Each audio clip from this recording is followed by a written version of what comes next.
Welcome to the Explainer. All right, today we're going to break down a pretty powerful idea from a couple of financial thinkers. The argument is this: the system you were taught is rigged, a new wave of technology is about to blow it all up, and really the only way to win is to completely change the game you're playing. Okay, so let's just jump right in. Robert Kiyosaki starts with this, well, incredibly provocative claim. His whole point is that most people, even people who think they're savvy investors, are just operating on the wrong scale. They don't get the real game that's being played with money. It's not about picking the next hot stock. It's about understanding this entire ocean of wealth. So what is this game they're talking about? Well, it's really about two massive things happening at once. First, the financial game you were taught. Get a good job, save your money. That game has been rigged against you for a long, long time. And second, this new technology, AI, is crashing the party and completely rewriting the rules of that already rigged game. To get the rigged part, Kiyosaki uses this term he made up, grunch. It stands for the gross universal cash heist.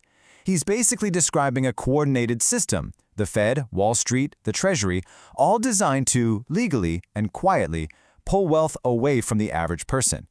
In the world of grunch, working for a paycheck and saving dollars are, believe it or not, losing strategies.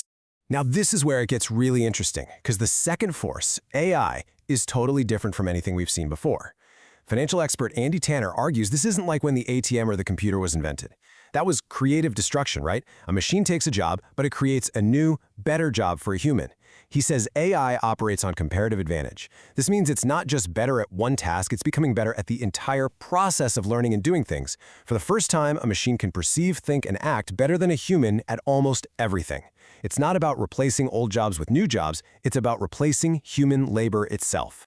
So, if the old game is busted and AI is just speeding up the collapse, what's the new game? To really get this shift, Kiyosaki uses this powerful mental model he calls the cash flow quadrant.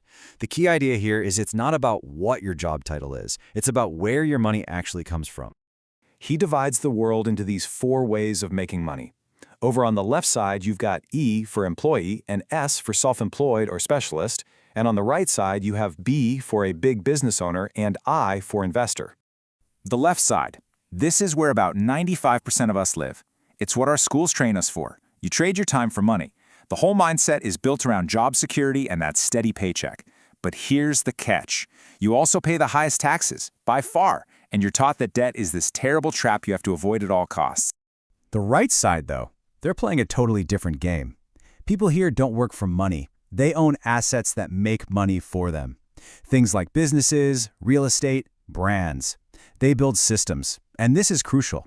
They use debt as a tool to buy more of these assets, and they legally pay way less in taxes, sometimes even zero. Okay, so where does AI fit into all this? Well, AI is like pouring gasoline on this divide. It is rapidly, and I mean ruthlessly, devaluing everything on the left side of that quadrant, labor, while at the same time, it's concentrating enormous wealth on the right side, ownership. Let's look at a perfect real-world example. The tech company Salesforce just announced they were letting go of 4,000 employees. And the CEO's reason was pretty blunt. He basically said because of AI's efficiency, they just don't need that many heads anymore. And this just shows the pivot perfectly. In the very next breath, Salesforce announced a $50 billion program to buy back its own stock. You see what's happening? They are actively taking money away from their labor force and investing that capital directly into their own ownership. So the point here is, this isn't just about one company. It is a massive signal, a true canary in the coal mine for the whole economy. The smartest companies out there are showing us where they're putting their chips for the future. And it's not on human employees, it's on owning the technology that replaces them. So that brings us to the solution both these guys are talking about. If your labor, your job, is being devalued by technology, then the only logical move is to stop being just a laborer. You have to become an owner. You have to figure out how to get to the right side of that quadrant. So how do you actually do that? The playbook is pretty straightforward. Not easy, but straightforward.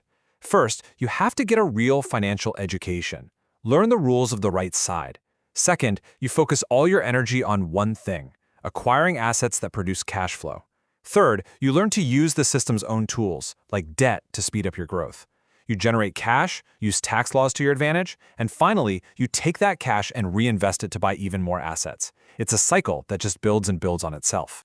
And this quote right here, this is the core takeaway of this entire thing. It's an inverse relationship. The less valuable our jobs become because of AI, the exponentially more valuable owning the systems, the robots, and the software that do those jobs will be. Wealth isn't just shifting, it's concentrating in the hands of the owners. So I guess the question we have to leave you with is this. As you look at your own financial life, are you positioned on the left side of that quadrant, where your time and your skills are becoming a depreciating asset? Or are you making the shift to the right side, where you can own a piece of the future and actually thrive in it?